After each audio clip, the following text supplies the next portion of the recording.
Praise the Lord. पुन्हा एकदा सर्व बहिणींचं, सर्व भावांचं प्रभू ख्रिस्तामध्ये स्वागत आहे. या प्रियांनो, यावेळेला आपण वचनाकडे जाणार आहोत. तत्पूर्वी आपण प्रार्थना करूया. स्वर्गीय पित्या, आम्ही तुला धन्यवाद देतो. या वेळेसाठी आम्ही तुझे विशेष उपकार मानतो. तुझी अपार कृपा आहे आणि म्हणूनच बापा आज आम्हाला एकत्र येणं शक्य आहे. बापा, आज आम्ही आपापल्या घरामध्ये असताना, वचन ऐकत असताना तू आज आमच्याशी बोल. आज आमच्या अंतकरणाचे कान आणि नेत्र तू उघड, अशी तुझ्याकडे मागणी करतो. पवित्र आत्मा, प्रत्येक जण आज आशीर्वादित आहे. ऐकणारा प्रत्येक कान आज आशीर्वादित आहे. ऐकून वचन स्वीकारणारा आज आशीर्वादित आहे.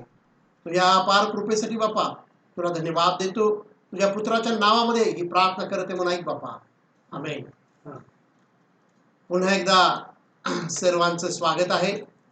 आज आपण वचनाकडे वळण्याआधी काही गोष्टी मी तुम्हाला शेअर करू इच्छितो. त्या म्हणजे अजून आम्हाला परमिशन नाही आहे, आम्ही एकत्र अजून येऊ शकत नाही आणि अजून किती दिवस लागणार आहेत हे सुद्धा ठाऊक नाही. परंतु आशा आहे की आम्ही लवकरच पुन्हा फिजिकली एकत्र येऊन आमच्या प्रभूचं आम्ही स्तुती स्तवन करणार आहोत आणि फेलोशिप करणार आहोत आणि तो दिवस लवकर यावा म्हणून आमच्या प्रार्थना आहेत. तुम्ही सर्वजण प्रार्थनेत आहात आणि आम्ही त्या दिवसाची वाट पाहत आहोत. आज इतिहास जुन्या करारामधून आम्ही नवीन कराराकडे येणार आहोत आणि जुन्या करारामध्ये जे काही गोष्टी आहेत त्याच्याविषयी आज मी तुमच्याशी बोलणार आहे. प्रभू येशू ख्रिस्तामध्ये काय सामर्थ्य आहे याच्याविषयी मी आज पाहणार आहोत. प्रभू येशूकडे जो प्रकाश आहे तो किती ब्राईट आहे, किती तेजस्वी आहे. ज्या प्रभूला आम्ही राजांचा राजा आणि प्रभूंचा प्रभू असं म्हणतो आणि या जगामध्ये अनेक देव असतील लोकांसाठी, परंतु सर्वात मोठा, सर्वात ग्रेटर दॅन ऑल जर कोण आहे तर तो लॉर्ड आमचा प्रभू येशू ख्रिस्त आहे. आणि वचन आम्हाला तशी त्याच्याविषयी साक्ष देतं. Amen. He is a king of king and he is a Lord of Lord. राजांचा राजा आणि प्रभूंचा प्रभू तो आहे. या प्रभूला आम्ही म्हणतो, हाक मारतो. आम्हाला त्याच्याविषयी भरपूर गोष्टी माहिती आहेत, परंतु आम्ही त्याला ओळखतो का? आमची आणि त्याची ओळख आहे का? त्याची ओळख असणं फार महत्वाचं आहे प्रियांनो. प्रभू येशूविषयी नुसती माहिती असणे एवढंच पुरेसं नाहीये, तर प्रभूची आणि माझी पर्सनल रेकग्नेशन, तो मला पर्सनली ओळखलं पाहिजे. मी त्याला पर्सनली, मला तो ओळखला पाहिजे आणि मी त्याला ओळखलं पाहिजे. त्या ओळखीविषयी आपण आज पाहणार आहोत. पहिले इतिहास याचा 29वा अध्याय आपण काढूया. जुन्या करारामध्ये आम्ही जाऊया. फर्स्ट क्रॉनिकल्स चॅप्टर 29 आणि त्यामधून 10 ते 13 वचन आम्ही पाहणार आहोत. पहिले इतिहास याचा 29वा अध्याय वचन 10 ते 13. या ठिकाणी दाविदानं परमेश्वराचं घर बांधण्याची सर्व तयारी केलेली आहे. तो राजा होता, तो बादशाह होता आणि प्रभूचं मंदिर, प्रभूचं घर, हाऊस ऑफ लॉर्ड, त्यासाठी जे काही लागणार आहे त्या सर्वाची तयारी त्यानं केलेली होती. त्याला माहिती होतं की हे मंदिर जे आहे, हे प्रभूचं जे घर आहे ते त्याच्या हातून बांधलं जाणार नाहीये. हे घर त्याचा मुलगा शलोमोन बांधणार होता आणि तो राजा होता, त्याने सर्व तयारी करून ठेवलेली आहे. माहिती होतं की हे मंदिर त्याच्या हातून घडणार नाहीये, ते मंदिर शलोमोन राजा बांधणार आहे. आणि अशा वेळेला दावीद जी प्रार्थना करतो ती प्रार्थना आम्ही या ठिकाणी वाचणार आहोत. आपण बघूया वचन 10 मध्ये दावीद काय म्हणत आहे. दाविदाने सर्व मंडळी देखत परमेश्वराचा धन्यवाद केला. तो म्हणाला, हे परमेश्वरा, आमचा पिता इस्रायल याचा देवा, तू सदा सर्व काळ धन्य आहेस. Praise Lord. या ठिकाणी तो म्हणत आहे की तू धन्यवादित आहेस. कधीपासून? सदा सर्व काळ. आणि इतिहास आहे हा, आणि आम्ही हे वाचत आहोत. जी इतिहास लिहिलेला आहे तो आम्ही या ठिकाणी वाचून आम्हाला समजत आहे की दावीद काय प्रार्थना करत आहे. परंतु त्याच वेळेला देव स्वतःचाच इतिहास लिहित आहे. जर तुम्ही हिस्ट्री हा शब्द इंग्लिशमध्ये वाचला आणि तो थोडा रिअरेंज केला तर तो काय होतं? His story. History, his story, देवाची गोष्ट. आणि ही गोष्ट देव स्वतः लिहित आहे. ही कुठली फॅन्टसी वर्ल्ड मधली गोष्ट नाहीये. हे कुठली कथा कल्पना नाहीयेत. ही खरी गोष्ट आहे. काय खरी गोष्ट आहे? From beginning to the end, lord you are blessed. सदा सर्वदा सर्व काळ तू कसा आहेस? तू धन्यवादित आहेस. तू धन्यवादित आहेस. प्रभूचं जे गौरव आहे, त्याचं जे सामर्थ्य आहे, त्याच्यामध्ये काहीही फरक चेंज होत नसतो. प्रभूचं गौरव, प्रभूचं सामर्थ्य याच्यामध्ये कधीही फरक पडत नाही. ते कमी होत नाही, ते वाढत नाही. तो सदा सर्व काळाचा देव आहे. तो काल, आज आणि सदा सर्वदा सारखाच आहे. आणि म्हणून दावीद या ठिकाणी म्हणतो, तू सदा सर्व काळ धन्य आहेस. पुढे वचन 11 आपण वाचूया. हे परमेश्वरा, महिमा, पराक्रम, शोभा, विजय व वैभव ही तुझीच. आकाशात व पृथ्वीवर जे काही आहे ते सर्व तुझेच. हे परमेश्वरा, राज्यही तुझेच. तू सर्वाहून श्रेष्ठ व उन्नत आहेस. किती गोष्टी परमेश्वराच्या आहेत? सर्व गोष्टी या परमेश्वराच्याच आहेत. इतर कोणाच्याही नाहीत. इतर कोणाच्याही मालकीच्या त्या नाहीत. हा जो या गोष्टी ज्या इथं परमेश्वराविषयी लिहिलेल्या आहेत त्या मिळवण्यासाठी ह्या जगामध्ये दुसरं कोणीही व्यक्ती लायक नाही. कोणत्या गोष्टी या ठिकाणी दिलेल्या आहेत? महिमा, पराक्रम, शोभा, विजय व वैभव. ऑल दिस थिंग्स. हे त्याचं जे महानता आहे, ही जे त्याचं सामर्थ्य, विजय, त्याची शोभा, त्याचं वैभव, या ठिकाणी जे लिहिलेलं आहे ते सर्व परमेश्वराचं आहे. इतर कोणाचंही नाही. आम्ही ते देवाची महानता पाहू शकतो का? नाही पाहू शकत आम्ही. जर त्याचं ते सामर्थ्य आम्ही बघितलं तर आम्ही त्याच्या समोर टिकू शकणार नाही, थांबू शकणार नाही. जर देवानं माझ्या समोर तो किती महान आहे जर प्रगट केलं तर मी त्याच्या समोर विथस्टँड होऊ शकणार नाही. मोशेला देवाचं स्वरूप पाहायचं होतं. देव त्याला काय म्हणाला? मी तुला खडकामध्ये लपवून ठेवतो आणि मी जेव्हा तुझ्या समोरून जाईन आणि जेव्हा माझी पाठ तुझ्याकडे होईल त्यावेळेला तू मला बघ.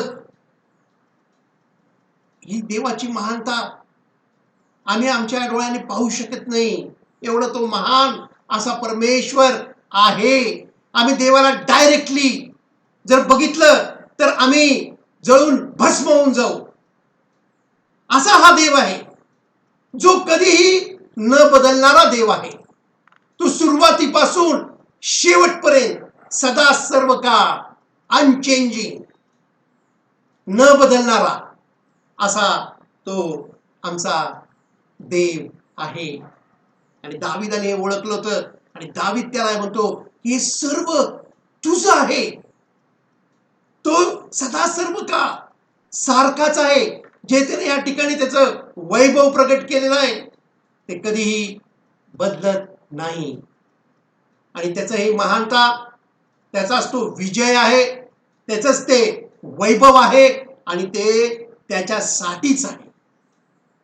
मला असं वाटतं की प्रभू येशू ख्रिस्त 2000 वर्षापूर्वी आला, मनुष्य म्हणून, लहान बालक म्हणून जन्माला आला आणि तो या पृथ्वीवरती 37.5 वर्षाचं जीवन जगला. आणि ते सुद्धा जीवन त्याचं कसं होतं, एकदम कॉम्प्रोमाइज केल्यासारखं आम्हाला दिसत होतं. त्याची परिस्थिती जर आम्ही बघितली, त्याच्याविषयी आम्ही जर वाचलं, मजबूर झालेला आहे असं आमच्या डोळ्यासमोर चित्र उभं राहतं. ते बालक हेल्पलेस असं बालक, त्याचा जन्म गव्हाणीमध्ये झालेला, त्याचं पुढचं जीवन. आणि आम्हाला असं वाटतं की हा देव आहे आणि त्याचं वैभव आम्हाला त्यात दिसत नाही. का असं होतं, असं आम्हाला का वाटायला लागतं? कारण आम्ही त्याला अजून ओळखलेलं नाही. बायबल सांगतं प्रभू येशू ख्रिस्त काल, आज आणि सदा सर्व काळ, फॉरेवर सारखाच आहे. आणि या वचनामध्ये लिहिलेले आहे, आकाशात व पृथ्वीवर जे काय आहे ते सर्व तुझेच आहे. हेवन अँड अर्थ बिलॉंग्स टू जीसस. ही प्रभू ख्रिस्ताची आहेत. तर पहा किती मोठी असं हे सृष्टी निर्माण केलेली आहे. आम्ही ज्यावेळेला हे अंतराळाचा विचार करतो त्यावेळेला आम्हाला समजून येतं की त्याचा अंत काय आहे कोणालाच माहित नाही. हे कोणाचं आहे? हे आमच्या प्रभूचं आहे. बघा, यावेळेला आम्ही क्षणभर थांबूया आणि विचार करूया. सगळं काही तुम्ही विसरून जा या क्षणाला.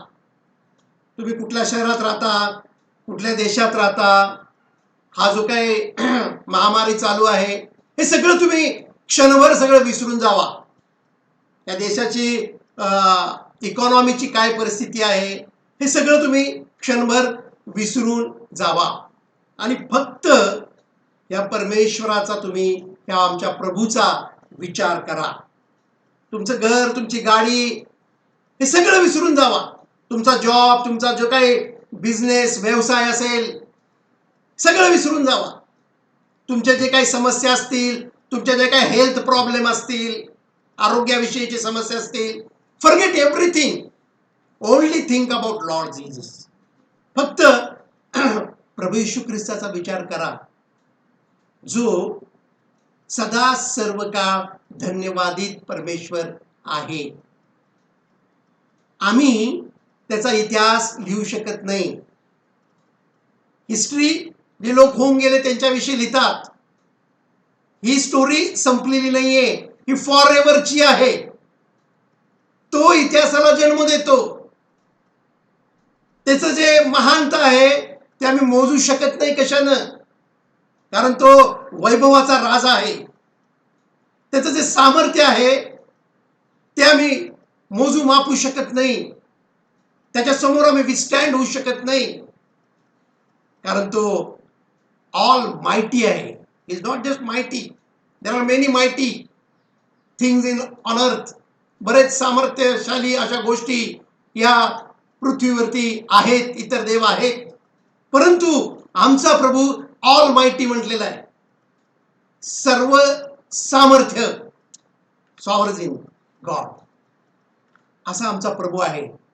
क्षणभर सगळं विसरून जावा आणि हा परमेश्वर कोण आहे याच्याविषयी चिंतन आणि मनन करा. मनन करा.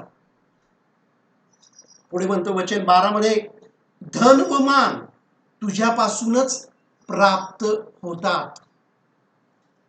कोणाच्या हातात धन आहे, कोणाच्या हातात मान सन्मान आहे, लोकांना असं वाटतं की त्यांनी ते कमवलेलं आहे, त्यांनी हार्डवर्क केलं आणि त्यांना ते प्राप्त झालं.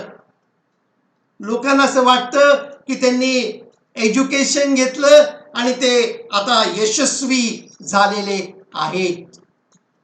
ते म्हणतात की आम्ही प्रॅक्टिस केली, आम्ही हार्डवर्क केलं. तसंच एखादा सिंगर असतो, तो काय म्हणतो, मी याचा रियाज केलेला आहे. मी काय केलेलं आहे, मी प्रॅक्टिस केली म्हणून मी गाऊ शकतो.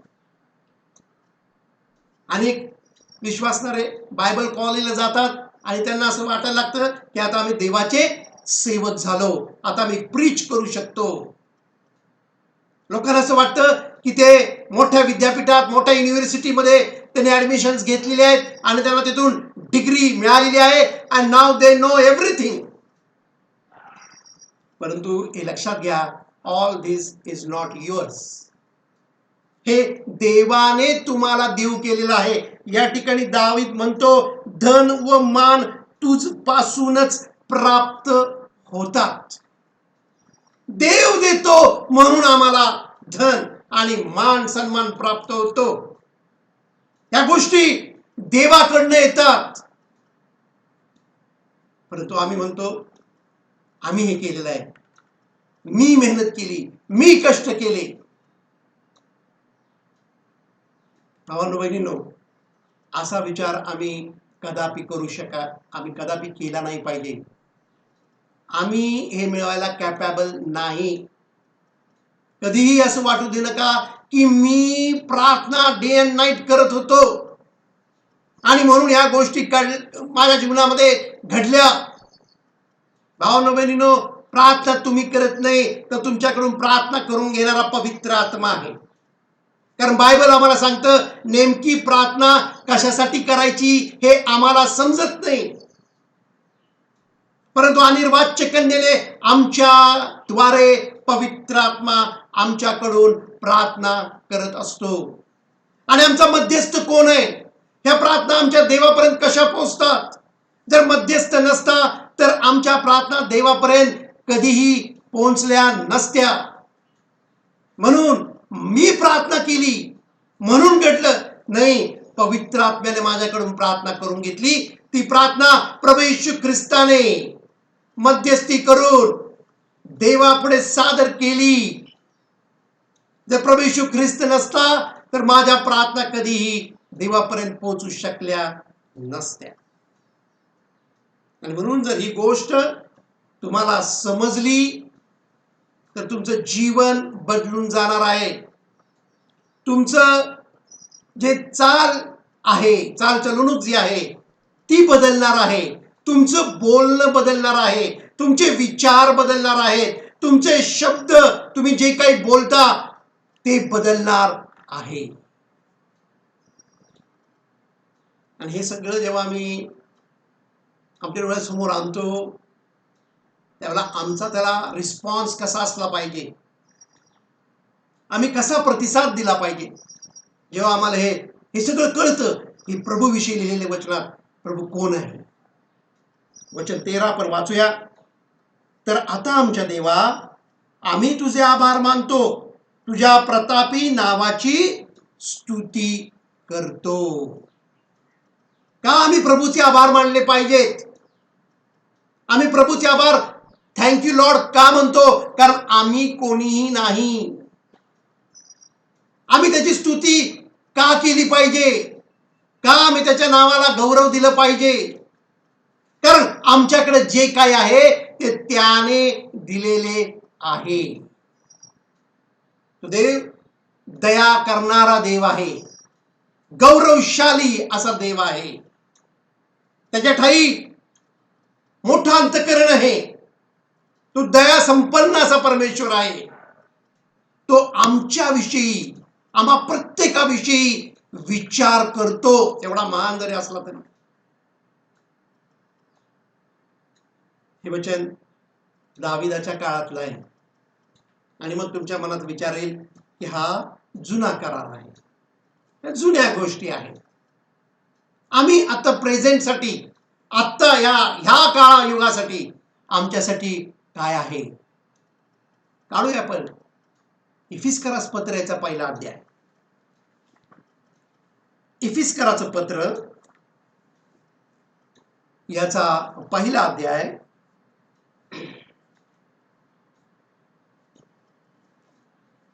वचन 20 ते वचन 23.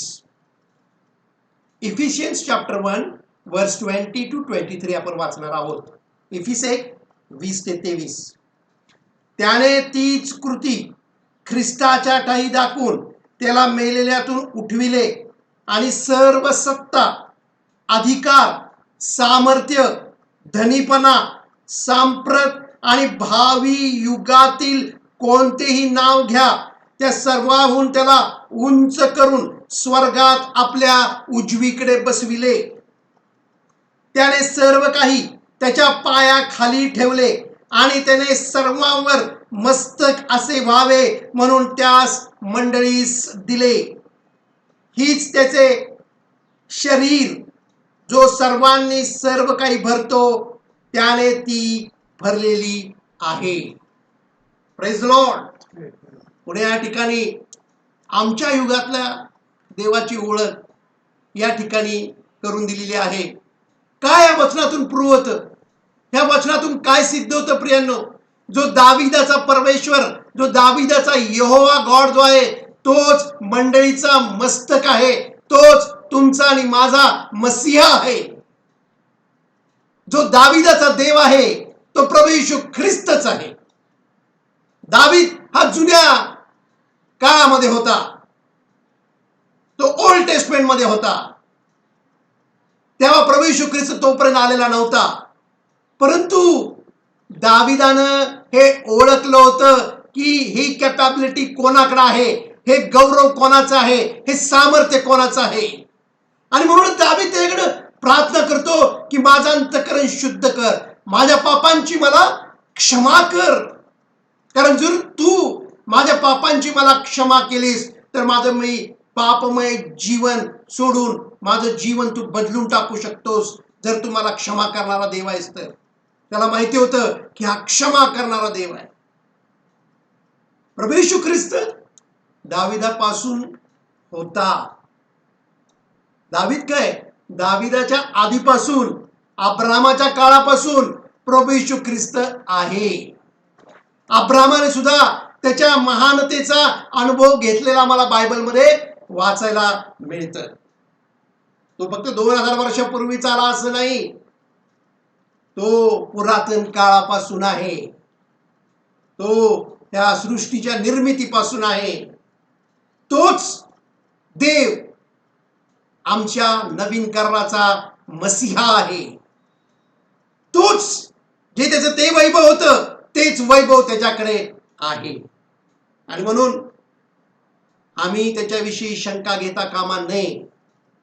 आम्ही जेव्हा वचन वाचतो तेव्हा आम्हाला समजून येतं की वैभवाचा राजा कोण आहे, हे कोणाचं वैभव आहे. तर हे प्रभू येशू ख्रिस्ताच्या वैभवाविषयी या ठिकाणी दिलेलं आहे. There is only one name. या ठिकाणी ते वचनात म्हणलेलं आहे की त्याला सर्व सत्ता, अधिकार, सामर्थ्य, धनीपण, सांप्रत आणि भावी, present time and in future मध्ये काय केलेलं आहे? उंच करून. कोणतेही नाव घ्या, त्याला उंच केलेलं आहे. कोणतंही नाव या पृथ्वीवर नाही, फक्त प्रभू येशू ख्रिस्ताचं नाव आहे. Only one king, only one Lord. एकच व्यक्ती आहे की त्याचा हा मान सन्मान आहे आणि त्याचं नाव आहे प्रभू येशू ख्रिस्त.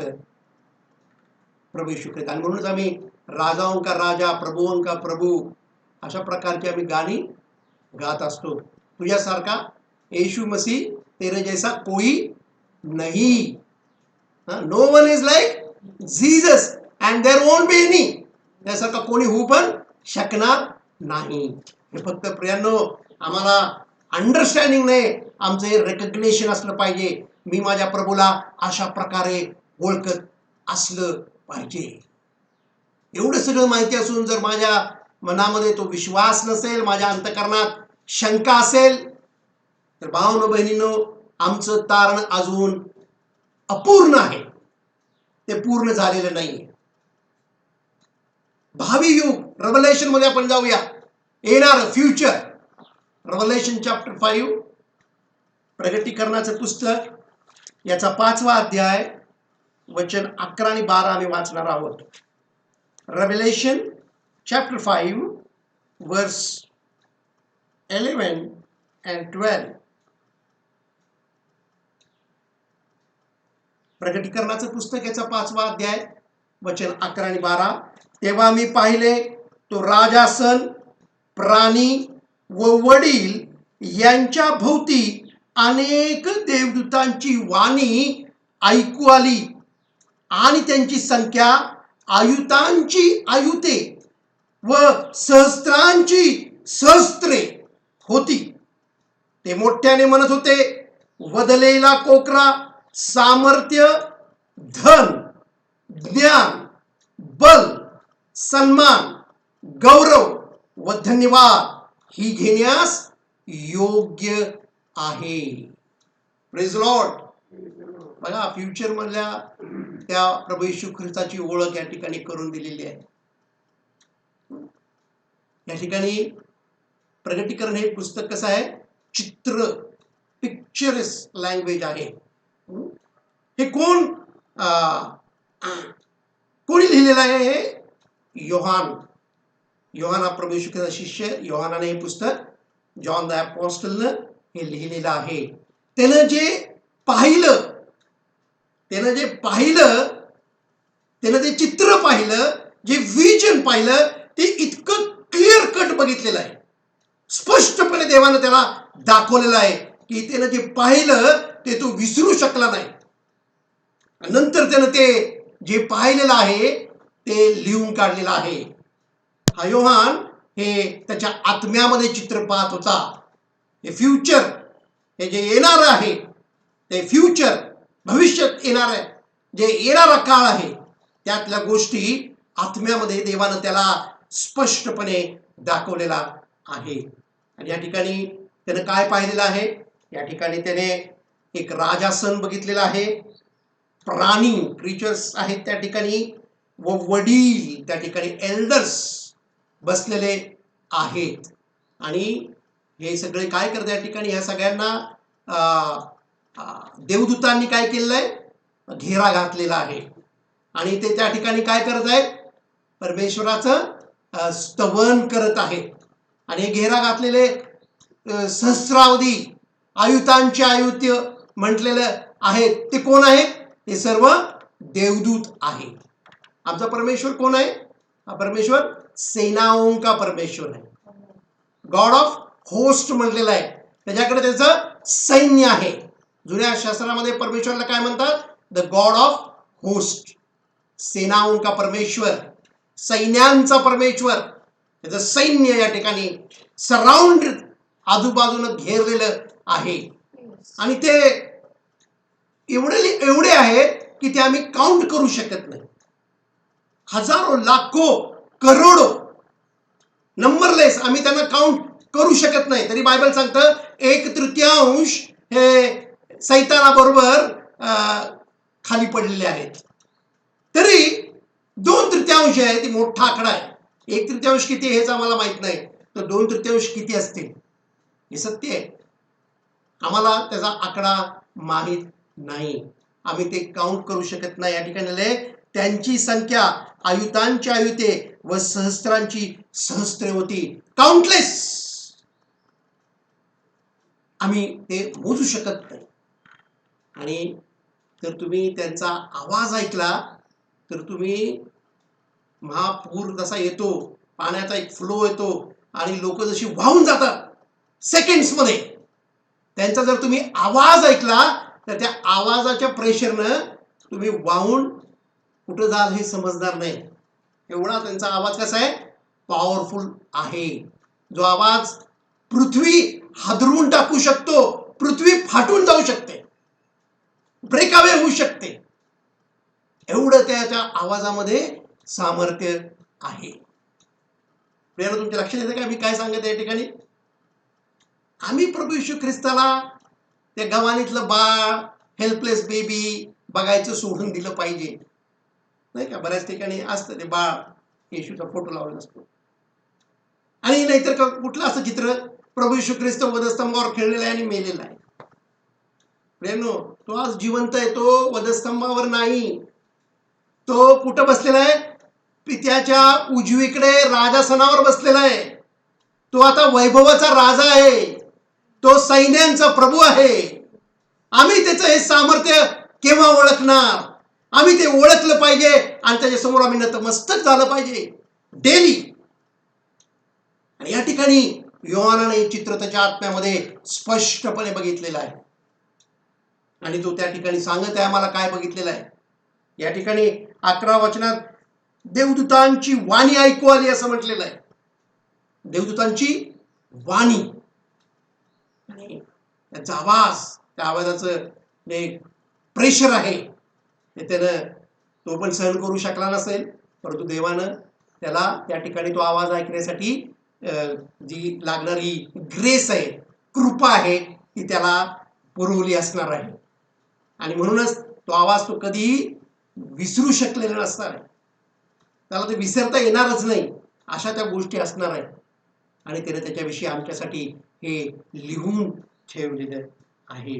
आज आज बाप्तिस्मा, हा जो येशूचा शिष्य आहे योहान, तो आज कुठे आहे? तो जिवंत आहे, तो स्वर्गामध्ये आहे. तो 95 वर्षाचा असताना पृथ्वीवरती मेला, परंतु तो नंतर स्वर्गात गेलेला आहे. जे नीतिमान आहेत ते लोक स्वर्गामध्ये आहेत, जे राईचियस आहेत. आणि राईचियस लोक स्वर्गामध्ये पोहोचतात. आणि त्यानं हे त्याच्या डोळ्यांनी पाहिलं. आणि त्या ठिकाणी हे एल्डर्स म्हटलंय, वडील, 24 वडील, त्यापैकी एक हा योहान असणार आहे.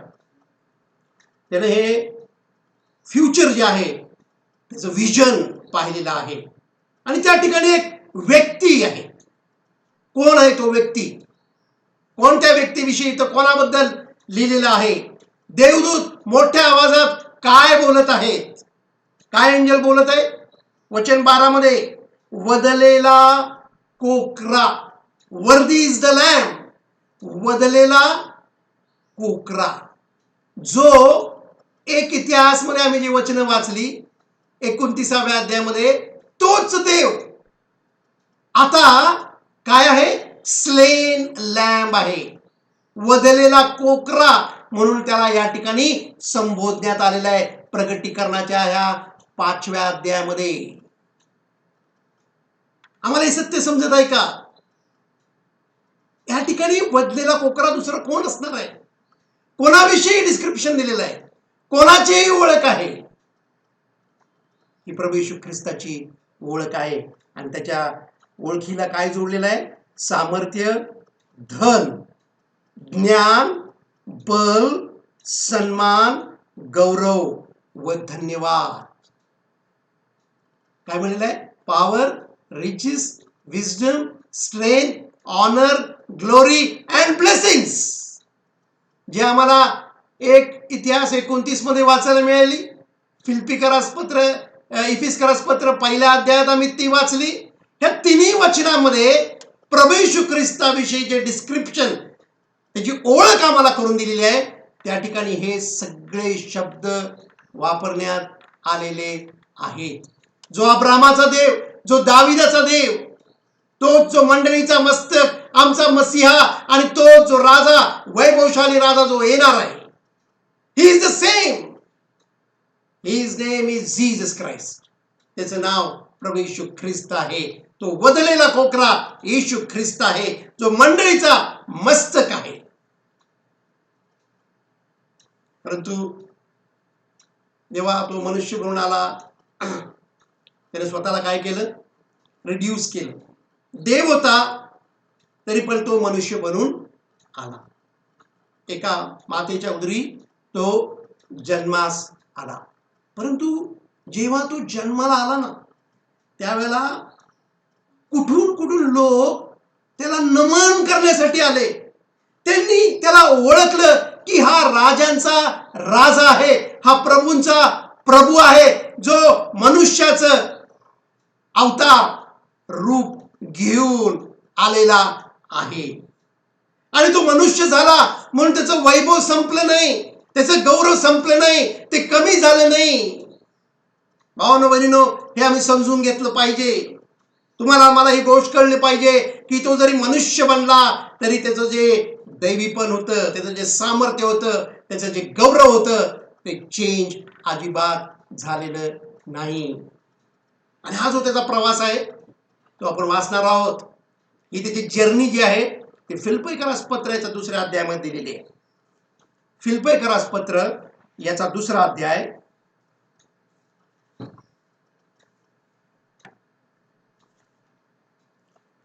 Philippians chapter 2 verse 6 to 11. या ठिकाणी त्याची ही जी जर्नी आहे त्याच्याविषयी लिहिलेलं आहे. फिलिप्पीकरास पत्राचा 2रा अध्याय वचन 6 ते 11.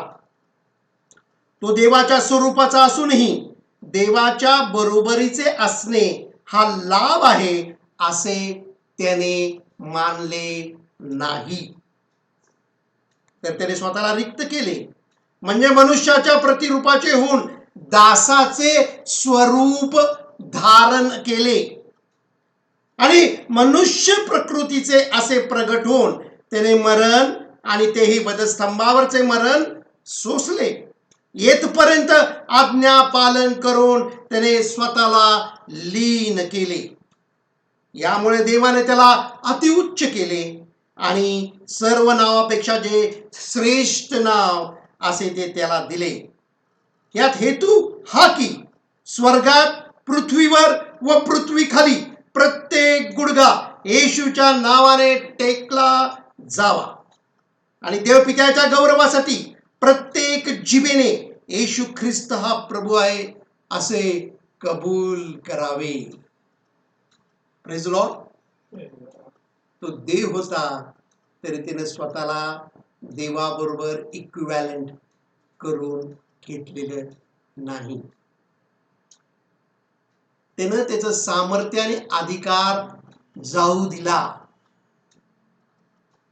त्याला जेव्हा पाहिजे त्याला तो परत घेता आला असता, त्याला तेवढा अधिकार होता. तो पेत्राला काय म्हणतो, तुझी तलवार घे, ती म्यानात घालून ठेव. जेव्हा त्यानं मलकसचा कान कापला, प्रभू येशू ख्रिस्ताला धरायला ते आले आणि पेत्रानं तलवार काढली आणि मलकस त्या एका शिपायाचा कान कापला. काय झालं त्यावेळेला? तो म्हणतो तुझी तलवार आत घालून ठेव. आत्ता जर मी मागितलं तर माझ्यासाठी देव स्वर्गातून लिजन्सच्या लिजन्स येतील. म्हणजे काय?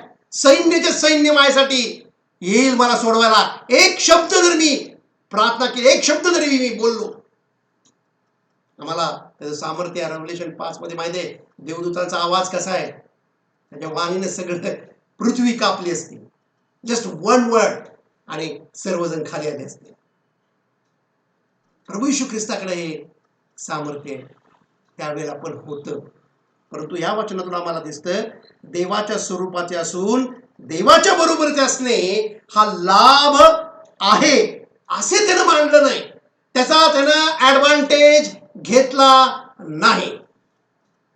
ज्या वेळेला प्रभू येशू ख्रिस्ताला धरण्यासाठी गेतसेमनी बागेमध्ये आणि हे शिपाई लोक आले, परुषे आले, त्यांचे शिपाई ते घेऊन आले, त्या सोल्जर्स आले त्या ठिकाणी, तेव्हा प्रभू येशू ख्रिस्तांनी त्यांना विचारलं, तुम्ही कोणाला शोधत आहात?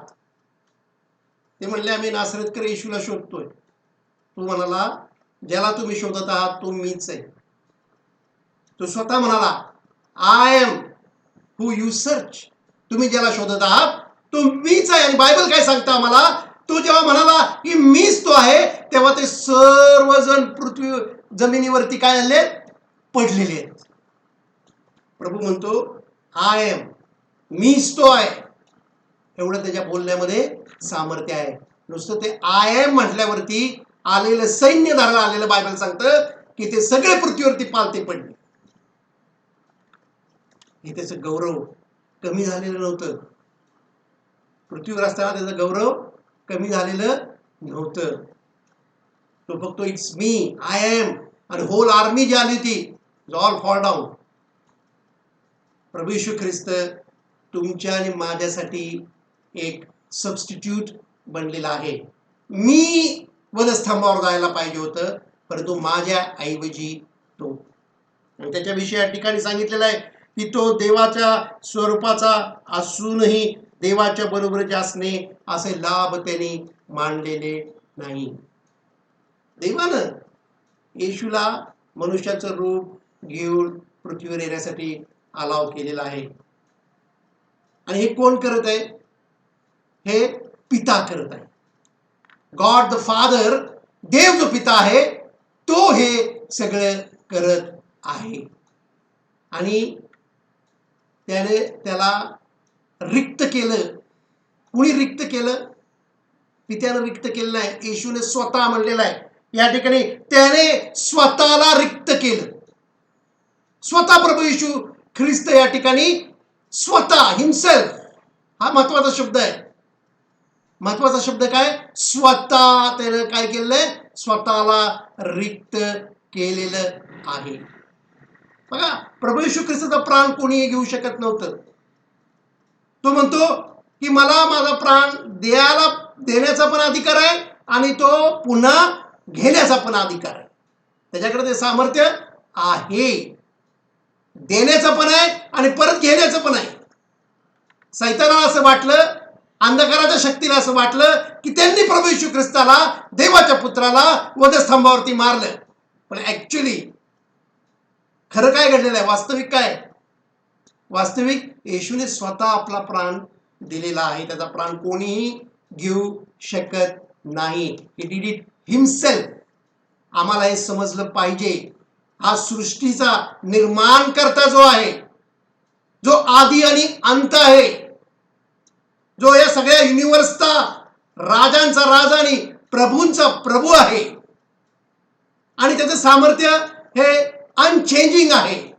त्याचं गौरव याच्यामध्ये कमी किंवा जास्त काही चेंज होत नाही. असा आमचा प्रभू आहे. त्याने स्वतःहून स्वतःला रिक्त केले. तर त्याने स्वतःला रिक्त केले म्हणजे मनुष्याच्या प्रतिरूपाचे होऊन दासाचे स्वरूप, हंबल, नम्र.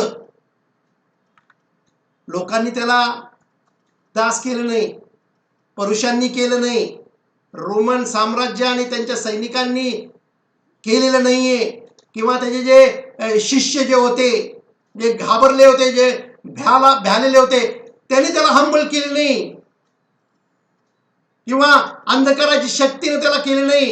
येशूने स्वतः दासाचं स्वरूप धारण केलेलं आहे आणि आज्ञापालन केलेलं आहे. ह्या देवाला तुम्ही ओळखणारे लोक असलं पाहिजे. तो कोण आहे, तो कसा आहे. जेव्हा आम्ही त्याला ओळखू तेव्हा आम्ही त्याच्यासाठी फार मोठं काम करू शकतो. आम्ही हे जेव्हा ओळखू तेव्हाच आम्ही जे इमॅजिन करणार नाही अशा गोष्टी आमच्या जीवनामध्ये घडू शकतात. आणि त्याने पुढे काय केलंय वचन 8 मध्ये, आणि मनुष्य प्रकृतीचे असे प्रगट होऊन त्याने मरण आणि ते वधस्तंभावरचे मरण सोसले, येथपर्यंत आज्ञापालन करून स्वतःला लीन केलेला. यामुळे देवाने त्याला अतिउच्च केले आणि सर्व नावापेक्षा श्रेष्ठ नाव दिलेले. ही जर्नी आहे.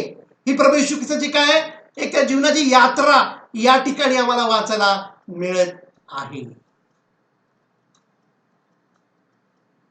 हा त्याचा प्रवास आहे जीवनाचा. त्याच्यामध्ये त्याचं गौरव कुठेही कमी झालेलं नाही. अगदी मरण, त्या मरणाआधी सुद्धा त्याचं जे काही छळ करण्यात आला त्याच्यामध्ये सुद्धा, इवन नॉट दॅट, त्याचं जे बरियल होतं, त्याला जे पुरलेलं आहे तो जो प्रसंग आहे, त्याचं जे पुनरुत्थान आहे, त्याच्या सर्वांमध्ये कुठेही चेंज, त्याच्यामध्ये अल्टर झालेल्या एका गोष्टी अशा आम्हाला दिसत नाही. आणि जेव्हा मला हे समजतं, जेव्हा तुम्हाला हे समजतं, तेव्हा आमचा त्याला काय रिस्पॉन्स असला पाहिजे. आम्हाला हे समजलं पाहिजे. जेव्हा मी म्हणतो की आय बिलॉंग टू जीसस, आम्ही येशूचं नाव घेतो. तुम्ही कोणाचं नाव घेता? ह्या देवाचं नाव घेताय. हे नाव घेणं हे फार मोठी गोष्ट आहे. जेव्हा तुम्ही म्हणता की मी येशूचा आहे, हे फार मोठं डिक्लेरेशन आहे तुमचं. तुम्ही कोणाचं नाव घेतात हे तुम्हाला आणि मला समजलं पाहिजे. हे मोठं प्रोक्लेमेशन आहे, ही मोठी घोषणा आहे. जेव्हा तुम्ही म्हणता की माझा जीव प्राण हा येशूचा आहे, मी येशूला समर्पित जीवन जगतो, मी विश्वासणार आहे. जर आम्ही असं म्हणतो तर त्याचं नाव आम्ही लाईटली घेता कामा नये. आम्ही ते गांभीर्याने घेतलं पाहिजे. आम्ही जे विश्वासणारे आहोत ते आम्ही वीक अजिबात नाही. आम्ही कन्फ्यूज अजिबात असता कामा नये. ख्रिस्ती लोकांचा छळ होईल असं बायबल सांगतं, परंतु ते कधीही पराजित होणार नाहीत. They may be persecuted, but they are not going to defeat us. Believers हे नेहमीच कसे आहेत? विक्टोरियस असले पाहिजेत, विजयी जीवन जगणारे असले पाहिजेत. कारण आम्हाला जे इनहेरिटन्स मिळालेलं आहे, तो आमचा देव कोण आहे त्याच्याविषयी आम्ही वाचत आहोत. त्याची ओळख आम्हाला या ठिकाणी करून दिलेली आहे. त्याची जी जेनेटिक्स आहे, त्याचा जो DNA आहे स्पिरिच्युअल, तो तुमच्या आणि माझ्यामध्ये आलेला आहे. जेव्हा आमचा नवा जन्म झाला, आम्ही जेव्हा बॉर्न अगेन झालो, तेव्हा ते सामर्थ्य तुमच्या आणि माझ्यामध्ये येऊन राहिलेलं आहे. पवित्र आत्मा आमच्या मध्ये आहे. तुम्ही एकटे नाही, तुमच्या बरोबर येशू ख्रिस्त आहे. तुम्ही जेव्हा उभे राहता तेव्हा प्रभू येशू ख्रिस्त पण उभा राहतो. आणि जेव्हा प्रभू येशू ख्रिस्त उभा राहतो तेव्हा त्याच्या मागे त्याचे असंख्य आर्मी सुद्धा उभी असते. आणि म्हणून मी प्रभूचा शिष्य आहे असं म्हणायला आम्ही कधीही आम्हाला लाज वाटली नाही पाहिजे कोणासमोर. एकदा तुम्ही म्हणाला, जर तुम्ही प्रभूचे शिष्य आहात, शिष्य असणं म्हणजे काय? येशूला फॉलो करणे, येशूच्या मागे चालणे. शिष्य होणे म्हणजे मी प्रभू जे तू केलेलं आहेस ते करायला मी तयार असणे. प्रभू येशू ख्रिस्ताने काय केलं? आंधळ्यांना दृष्टी दिली. मला सुद्धा ते सामर्थ्य आहे, मी सुद्धा ती दृष्टी देऊ शकतो. प्रभू येशू ख्रिस्ताने पापी लोकांना तारणाचा मार्ग दाखवला.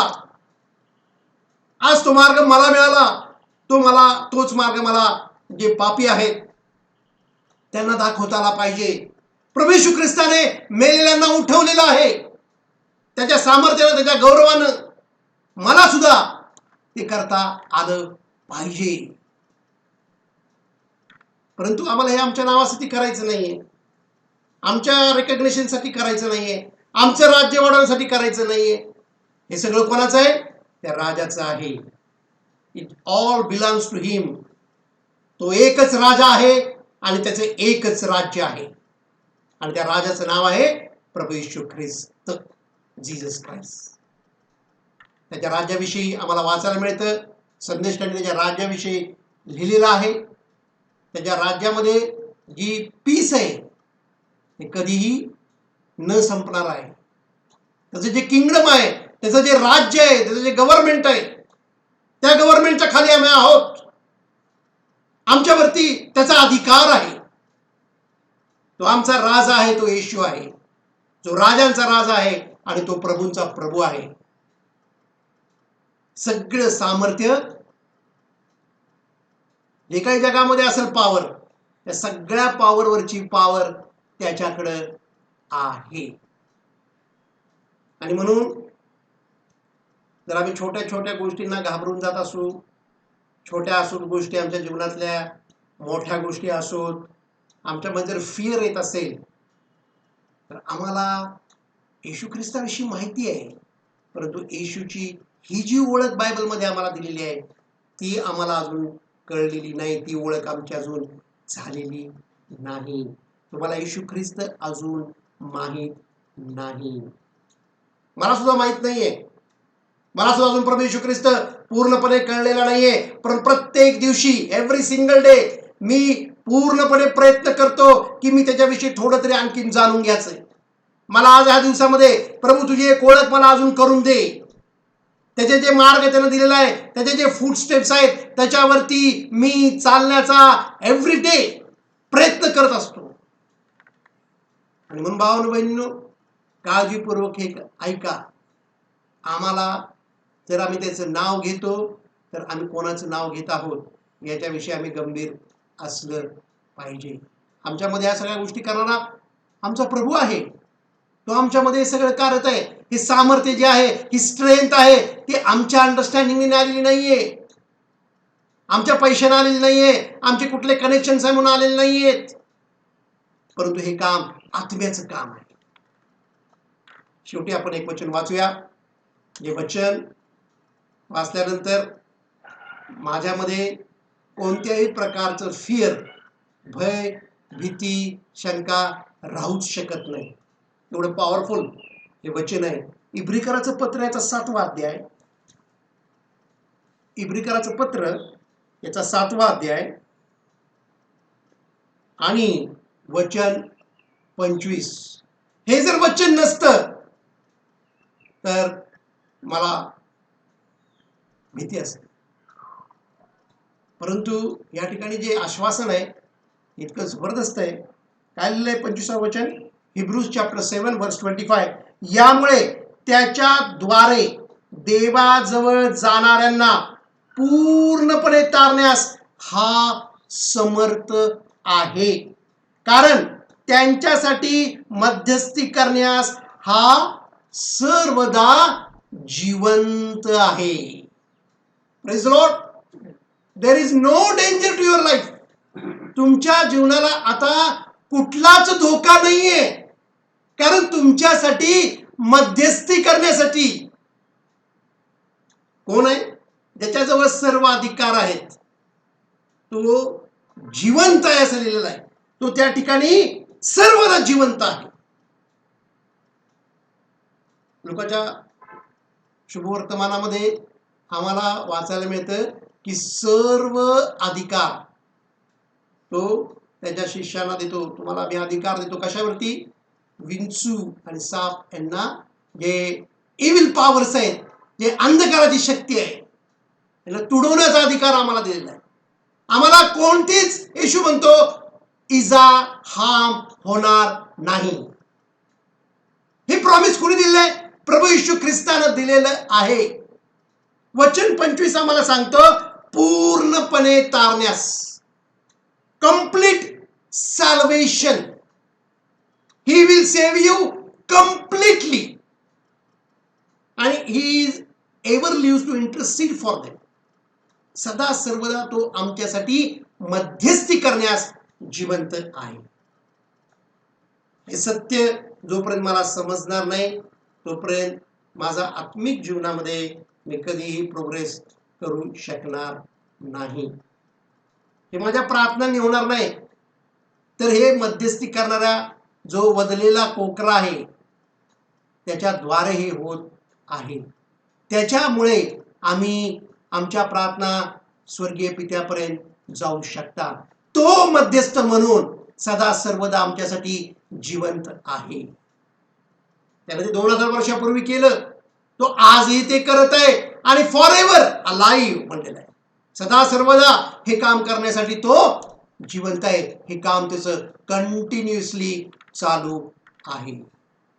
आणि म्हणून वधस्तंभावर सुद्धा असताना त्याने जो एक क्रिमिनल होता, त्याच्या शेजारी 2 गुन्हेगार, 2 चोर बांधलेले होते, आणि त्यातला एक जो होता सिनर, पापी, त्याच्यासाठी त्यानं वधस्तंभावर सुद्धा प्रार्थना केली, मध्यस्थी केली, आणि त्याचं काय झालं?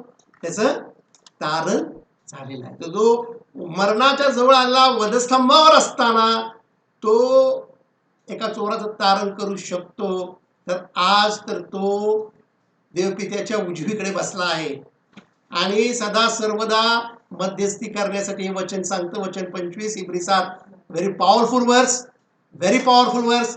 हे आम्हाला सांगतं की तो पूर्णपणे ताराव्यास कसा आहे, समर्थ. So read this words, keep it in your heart. यामुळे त्याच्याद्वारे देवाजवळ जाणाऱ्यांना पूर्णपणे तारण्यास हा समर्थ आहे, कारण त्यांच्यासाठी मध्यस्थी करण्यास हा सर्वदा जिवंत आहे. Praise Lord. या भावनो बहिणींनो, ऐकलेलं वचन आम्हा सर्वांसाठी आशीर्वादित ठरावं म्हणून प्रार्थना करतो. स्वर्गीय पित्या, आम्ही तुला धन्यवाद देतो. तुझ्या पुत्राची ओळख तू आम्हाला ज्या प्रकारे करून दिलेली आहे, जे सामर्थ्य, जे वैभव त्याचं या ठिकाणी दिलेलं आहे, जे धनीपणा त्याला तू दिलेला आहे, जे काही ज्ञान, जे काही विजडम, जे काही नॉलेज, एव्हरीथिंग बिलॉंग्स टू हिम. प्रत्येक गोष्ट त्याच्याकडे आहे आणि तो अलमायटी आहे. तो राजांचा राजा आणि प्रभूंचा प्रभू आहे. अशा देवाची आज आम्हाला उपासना करण्याची संधी तू दिलीस म्हणून आम्ही तुझे उपकार मानतो. आम्ही नाही तर पवित्र आत्मा तू आमच्याकडून करून घेत आहेस म्हणून धन्यवाद देतो. ऐकलेलं वचन प्रत्येक भावा बहिणीसाठी आज आशीर्वादाचं ठरत आहे म्हणून तुला धन्यवाद देतो बाप्पा. या वचनाच्या द्वारे तू आम्हाला प्रभू येशू ख्रिस्ताची ओळख पुन्हा नव्यानं करून दिलीस म्हणून आम्ही तुझे उपकार मानतो. आम्ही आमच्या माइंडमध्ये सर्व गोष्टी विसरून आम्ही ज्याला म्हणतो की मी विश्वासाला, मी येशूचा शिष्य आहे, तर माझ्यामध्ये येशू ख्रिस्त आहे याचं भान, याची जाणीव, याचा अवेअरनेस प्रत्येकाला होऊ देत. आणि बाप्पा, येणारा जो काळ आहे त्याच्यामध्ये आम्ही अधिक आशीर्वादित व्हावं, तुझ्या राज्याची वाढ करणारा आम्ही व्हावं, तुझ्या राज्यासाठी आम्ही गौरव ठरावे, गौरवाचं कारण ठरावं तुझं म्हणून आम्हा प्रत्येक भावा बहिणीला तू सहाय्य आणि मदत कर अशी प्रार्थना विनंती करतो. सर्व मान तुझा आहे, सर्व महिमा तुझा आहे. प्रभू येशूच्या नावात मागतो म्हणून ऐक बापा. Amen. Thank you and God bless you. Praise the Lord. Praise the Lord. Praise the Lord. Praise the Lord.